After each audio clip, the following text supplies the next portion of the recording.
প্রিয় শিক্ষার্থী, অভিভাবক এবং যারা এই মুহূর্তে অনলাইন ভিডিও ক্লাসে সংযুক্ত হয়েছেন, সবাইকে জানাই মনমতপুর আইডিয়াল ডিগ্রি কলেজ মনোবিজ্ঞান বিভাগের পক্ষ থেকে আমি শ্রী সুশান্ত কুমার রায় শুভেচ্ছা, অভিনন্দন।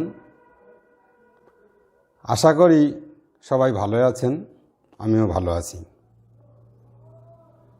ভালো থাকতে হবেই, সামাজিক দূরত্ব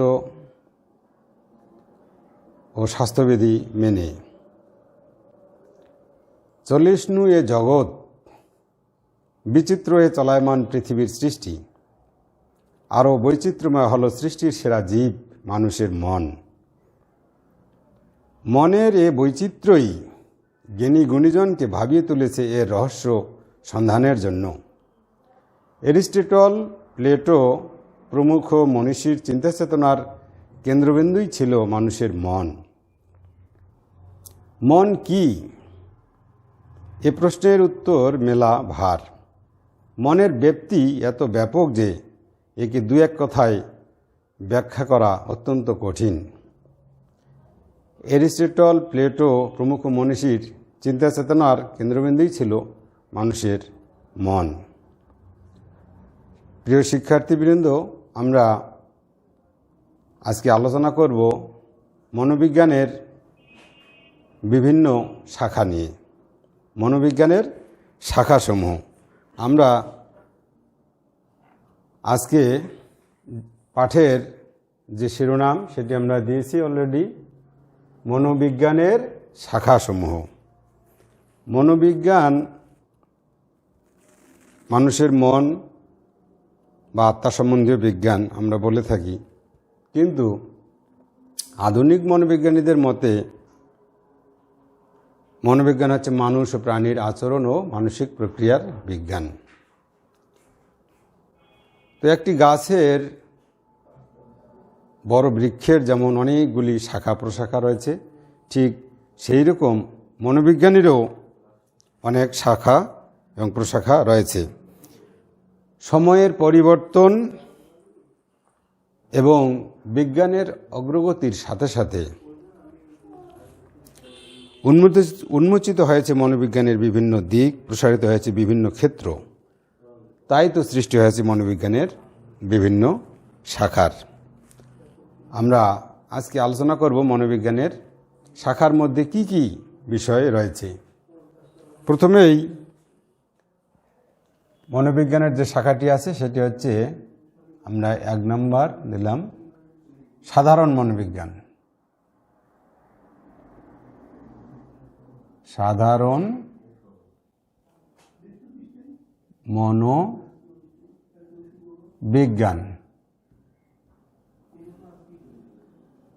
সাধারণ মনোবিজ্ঞান দেখা যাচ্ছে সাধারণ মনোবিজ্ঞান। এরপর আছে, এগুলি মুখস্থ রাখতে হবে, পরীক্ষণ মনোবিজ্ঞান। 3 সাধারণ মনোবিজ্ঞান, পরীক্ষণ মনোবিজ্ঞান, চিকিৎসা। চিকিৎসা মনোবিজ্ঞান।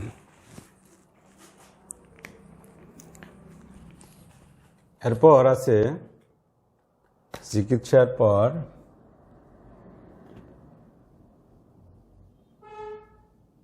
শিল্প।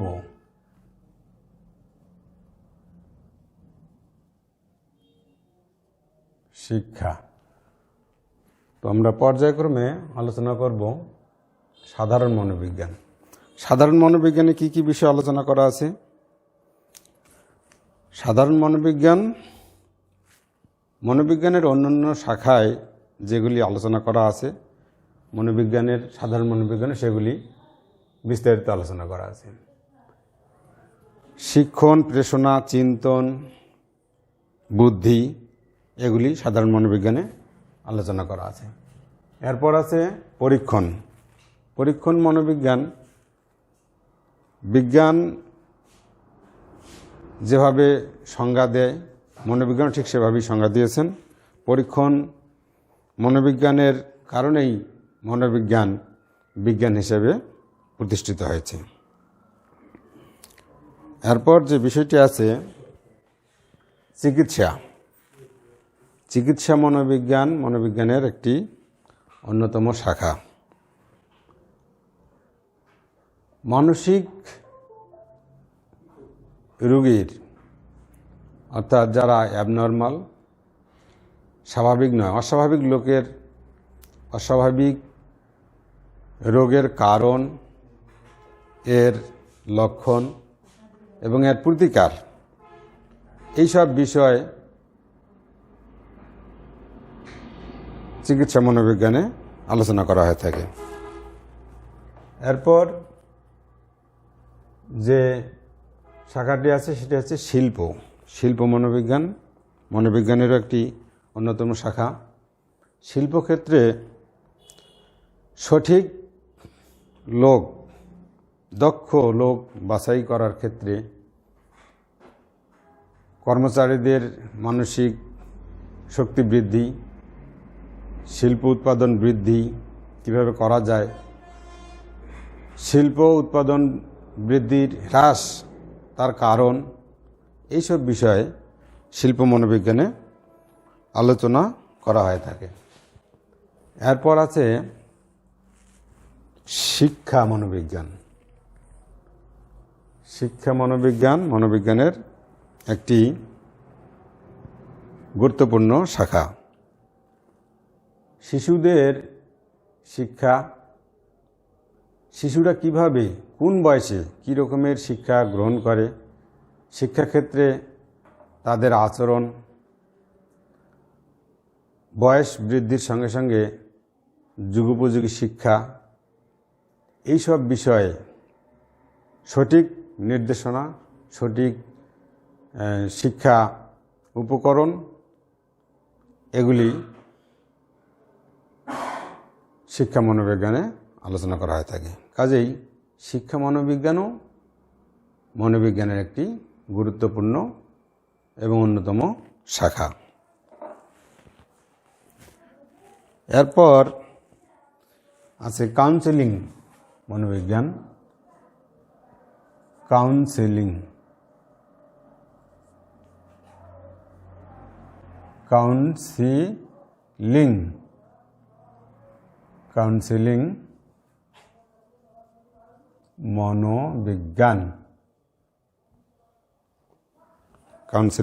মনোবিজ্ঞান। কাউন্সেলিং মনোবিজ্ঞানও ঠিক চিকিৎসা মনোবিজ্ঞানের মতোই, যারা মানসিকভাবে অসুস্থ, পারিবারিক সমস্যা, ব্যক্তিগত সমস্যা, এইসব সমস্যা চিহ্নিতকরণ এবং সেই সব সমস্যা সমাধানের জন্য ব্যক্তিকে কাউন্সেলিং করে তাকে উপদেশ এবং নির্দেশনা দেওয়া, সেটি হচ্ছে কাউন্সেলিং মনোবিজ্ঞান। কাউন্সেলিং মনোবিজ্ঞানে এইসব বিষয়ে আলোচনা করা হয়। কাজেই কাউন্সেলিং মনোবিজ্ঞানও মনোবিজ্ঞানের একটি অন্যতম এবং গুরুত্বপূর্ণ শাখা। 7 বিকাশ মনোবিজ্ঞান।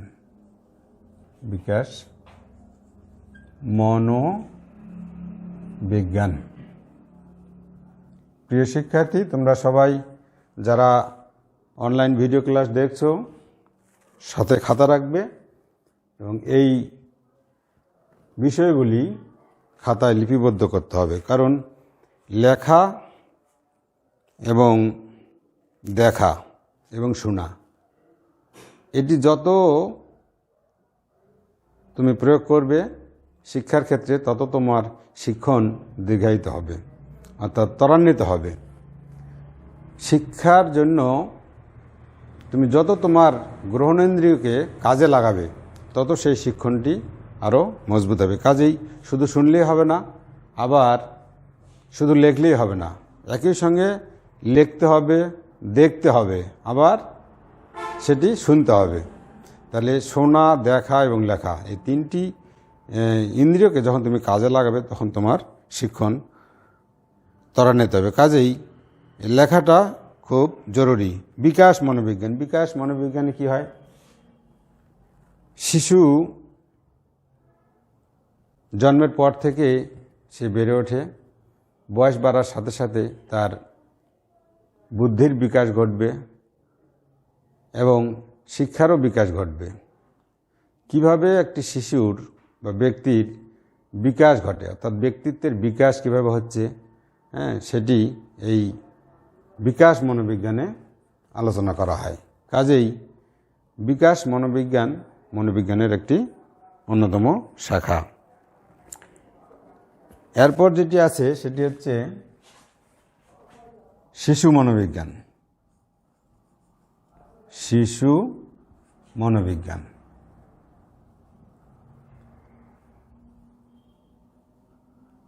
শিশু মনোবিজ্ঞান শিশুরা কিভাবে শেখে এবং কোন বয়সের শিশুদের জন্য কোন রকমের শিক্ষা উপযোগী এবং শিক্ষণের ক্ষেত্রে কোন ধরনের উপকরণ ব্যবহার করলে শিক্ষণ ত্বরান্বিত হয়, এইসব বিষয়ে শিশু মনোবিজ্ঞানে আলোচনা করা হয়ে থাকে। এরপর মনোবিজ্ঞানের শাখাসমূহের মধ্যে আরও আছে শিশু মনোবিজ্ঞান, আমরা আলোচনা করলাম। এখন যেটি করতে হবে সমাজ মনোবিজ্ঞান, 9 নম্বর, সমাজ মনোবিজ্ঞান।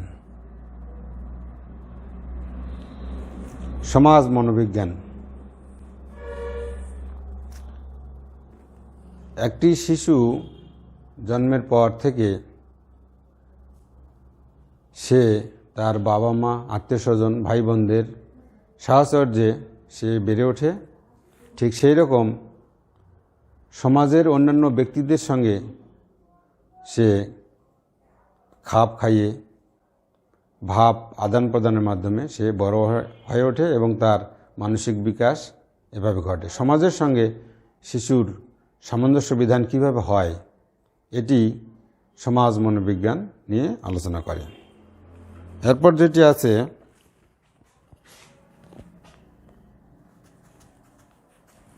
সমাজ মনোবিজ্ঞান শারীরবৃত্তীয় নির্দেশনা, 10।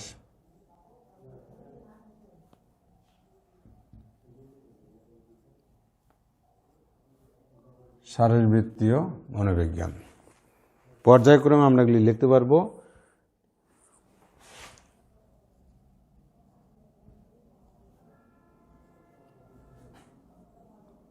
নির্দেশনা মনোবিজ্ঞান,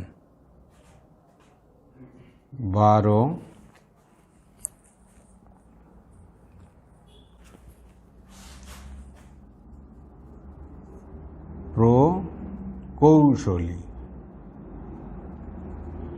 প্রকৌশল মনোবিজ্ঞান,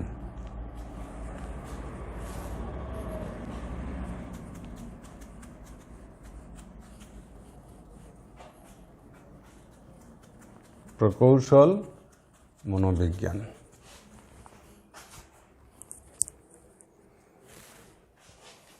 13 নং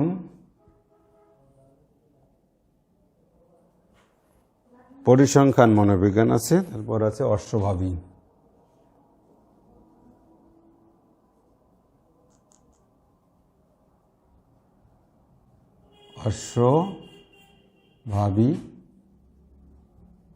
মনোবিজ্ঞান। 14 নম্বর হচ্ছে পরিসংখ্যান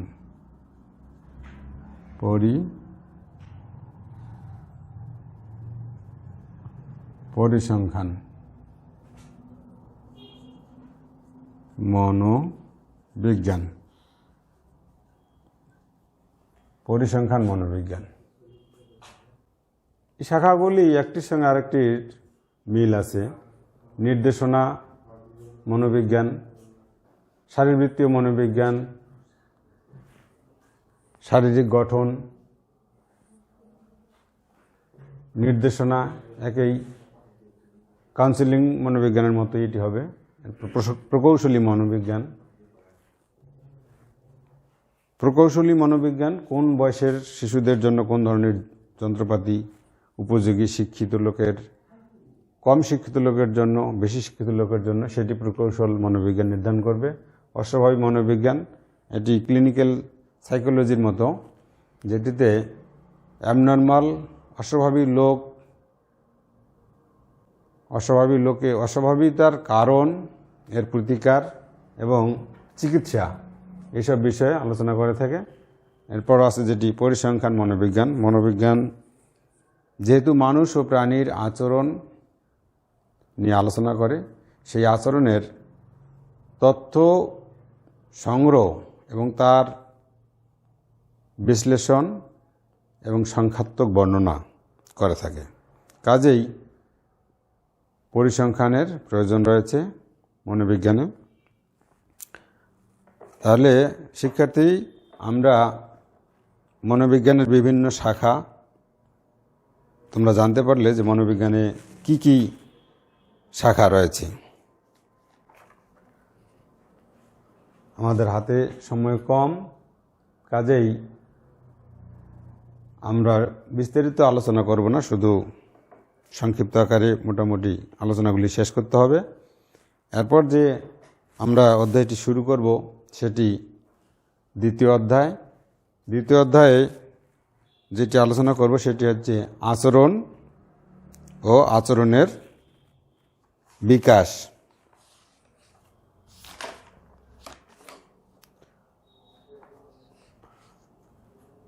আমরা এটি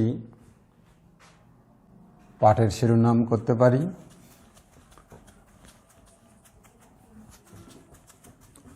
আচরণ ও আচরণের বিকাশ।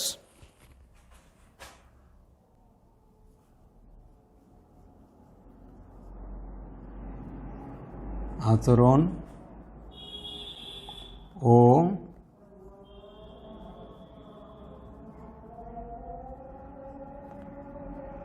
আচরণের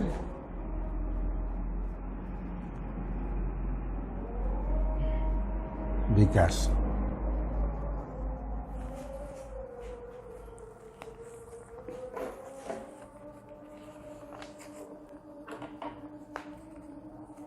তাহলে আচরণ ও আচরণের বিকাশ আলোচনার করার আগেই আমাদের জানতে হবে যে আচরণ কি।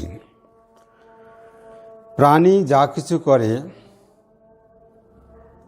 তার সব কিছুই আচরণ বা জীব, অর্থাৎ উদ্দীপকের প্রতি প্রতিক্রিয়া করা প্রাণীর বৈশিষ্ট্য। উদ্দীপকের প্রতি প্রাণী প্রতিক্রিয়া করতে তার যে কার্যকলাপ সেটি হবে আচরণ। আচরণ বিভিন্ন রকমের হতে পারে, সেটি সামগ্রিক আচরণ, খণ্ডিত আচরণ, ঐচ্ছিক আচরণ, আবার অনৈচ্ছিক আচরণ। আমরা এগুলি আলোচনা করব পর্যায়ক্রমে। আচরণ, তাহলে আচরণ উদ্দীপকের প্রতি প্রতিক্রিয়া করাই প্রাণীর বৈশিষ্ট্য, এবং প্রতিক্রিয়ার সামগ্রিক রূপ সেটি হচ্ছে আচরণ। আচরণ খণ্ডিত আচরণ, খণ্ডিত আচরণ। এরপর আছে সামগ্রিক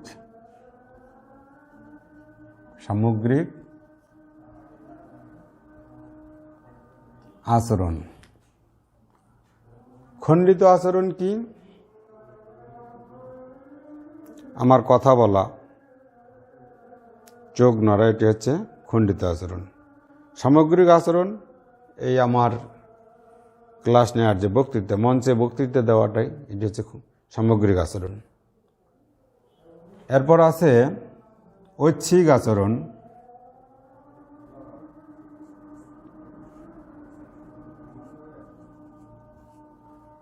ঐচ্ছিক আচরণ।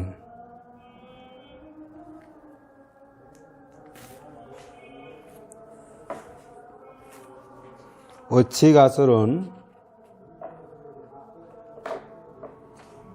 অনৈচ্ছিক আচরণ। ঐচ্ছিক আচরণ,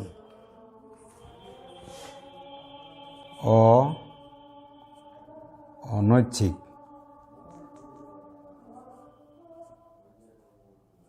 অনৈচ্ছিক আচরণ। ঐচ্ছিক আচরণ কি? হাঁটা চলা এগুলি ঐচ্ছিক আচরণ। অনৈচ্ছিক আচরণ কি? যেগুলি আমার ইচ্ছার বাইরেও, শ্বাস প্রশ্বাস, হাঁচি দেয়া, চোখের পলক ফেলানো, এগুলি অনৈচ্ছিক আচরণ। তাহলে আচরণ এবং আচরণের বিকাশ, আচরণের বিকাশ কিভাবে হয়? পরিবেশের প্রভাব আচরণের উপর আছে না পরিবারের প্রভাব অর্থাৎ বংশগত কারণে আচরণের প্রভাব হয় না পরিবেশগত কারণে আচরণের প্রভাব হয়? এটি আলোচনা করার পূর্বে আমরা একটি ঘটনা আলোচনা করতে পারি, সেটি হচ্ছে ফেরেল মানব সম্পর্কে আমরা একটু জানার চেষ্টা করব। সেটা হচ্ছে ফেরেল মানব। ফেরেল মানব কি? ফেরেল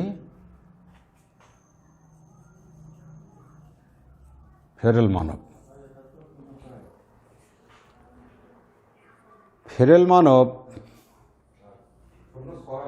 হচ্ছে যেসব শিশু আজন্ম মানব সমাজের বাইরে তথা বিভিন্ন হিংস্র প্রাণীর সংস্পর্শে লালিত পালিত হয়ে বেড়ে ওঠে, সেগুলিকে আমরা ফেরেল মানব বলব। যেসব শিশু আজন্ম অর্থাৎ জন্মের পর থেকেই দৈবাৎ কোনো কারণে, সেটি হতে পারে জলোচ্ছ্বাস, ঘূর্ণিঝড়, এইসব কারণে মানব সমাজের বাইরে তথা বিভিন্ন জঙ্গলের মধ্যে পানিতে ভেসে গিয়ে এইরকম কোনো হিংস্র প্রাণীর আশ্রয়ে আশ্রিত হয়ে অর্থাৎ হিংস্র প্রাণীর সাহচর্য লাভ করে, দুগ্ধ পান করে যেসব শিশু বেড়ে ওঠে, তাদেরকেই ফেরেল মানব বলে। যেমন 1930 সালে ভারতের মেদিনীপুর রাজ্যে পি.ভি. নরসিংহ রায় দুটি মানব কন্যা শিশুর সন্ধান পান এবং সেগুলিকে উদ্ধার করে নিয়ে আসেন মানব সমাজে। উদ্ধারের সময় তাদের বয়স খুবই কম ছিল। যেমন দুটি কন্যা শিশুকে তারা উদ্ধার করেন, একটি নাম হচ্ছে কমলা, কমলার বয়স 8 বছর, আর একটি কন্যা শিশু অমলা, তার বয়স 1.5 বছর। এদেরকে যখন উদ্ধার করা হয় তখন তাদেরকে মানব সমাজে নিয়ে আসার পর তারা ঠিকমতো হাঁটতে পারতেছিল না, তারা রাতে জেগে থাকতো, দিনের বেলা ঘুমাইতো। খাবার দিলে পরে তারা হাত দিয়ে খেতে পারতো না, জিহ্বা দিয়ে চেটে চেটে খেত।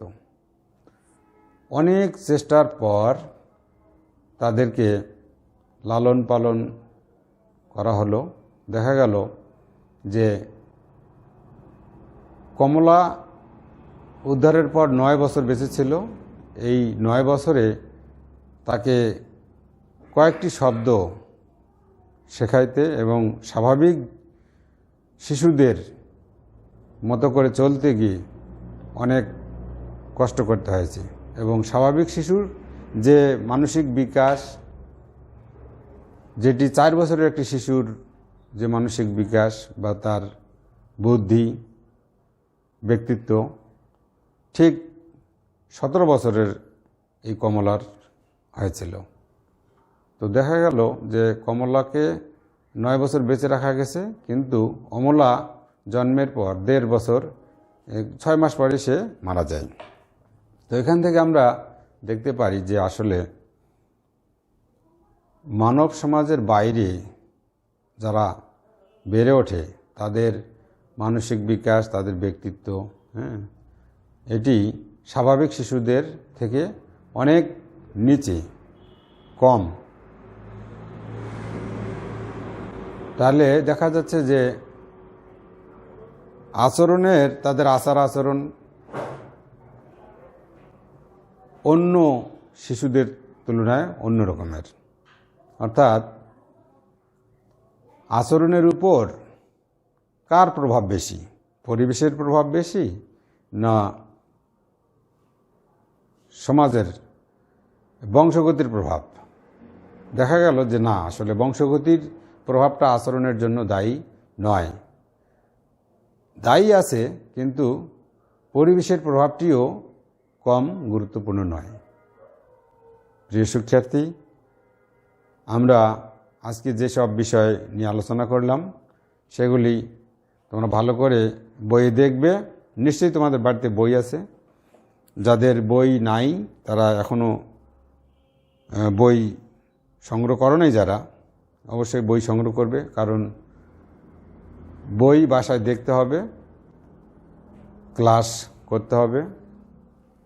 আমরা আজকে যে বিষয়গুলি আলোচনা করলাম সেটি হচ্ছে মনোবিজ্ঞান, মনোবিজ্ঞানের বিভিন্ন শাখা। প্রশ্ন আসবে এরকম যে মনোবিজ্ঞানের শাখাগুলি কি কি, আমরা যেন বলতে পারি। মনোবিজ্ঞানের শাখা জৈব সামাজিক বিজ্ঞান হিসেবে মনোবিজ্ঞানের ভূমিকা, মনোবিজ্ঞানের বিভিন্ন দৃষ্টিভঙ্গি, এগুলা বাসায় দেখতে হবে। তারপরে আমরা যেটি আলোচনা করলাম দ্বিতীয় অধ্যায়, সেটি আচরণ এবং আচরণের বিকাশ।